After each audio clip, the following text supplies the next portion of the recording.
আপনার নাম কি? আপনার বাসা কোথায়? আপনার বাবা মা আছে? আপনার ভাই বোন কয়জন? জি, আমার নাম জেসিয়া। আমার বাসা কিশোরগঞ্জ। আমার বাবা মা জীবিত আছে।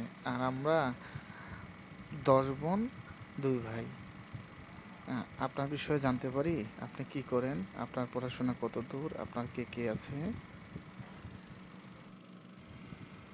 জি অবশ্যই, আমার নাম সাগর। আমি ইটালি প্রবাসী। ক্লাস 2 পর্যন্ত লেখাপড়া করছি। কিন্তু আপনি যে কথা বলছেন, আপনারা 10 বোন 2 ভাই, আপনাদের গোয়াল ঘর তো অনেক বড়। এত বড় গোয়াল ঘরে কি আত্মহত্যা করা যায়? তখন যদি আমার গোয়াল ঘর বোঝাই হয়ে যায়। এটা আবার আপনার কেমন কথা? গোয়াল ঘর বড় মানে? আমরা 10 বোন 2 ভাই। তাই বলে কি আমাদের গোয়াল ঘর বড় হয় নাকি? আচ্ছা, একটা কথা বলেন তো, আপনি ইটালি প্রবাসী, ইতালিতে ছিলেন, আপনি খালে কতবার পড়ছিলেন একটু বলতে পারবেন? যদি খালের কথাটা বলতে পারেন যে কতবার পড়ছেন, তাহলে আপনাকে আমি বিয়ে করবো, আর নাহলে করবো না। জি অবশ্যই, আমি খালে অনেকবার পড়ছিলাম।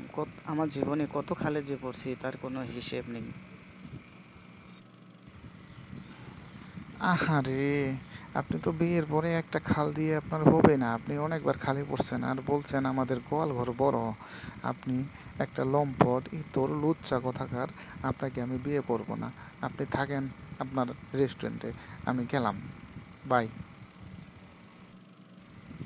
দর্শক বন্ধুরা, আপনারা যদি ছেলে দেখতে যান তাহলে আমার মতো প্রশ্ন করেন। আসলে এখনকার ছেলে পেলে ভালো না, লুচ্চা। খাল দেখলে এরা লোক সামলাইতে পারে না।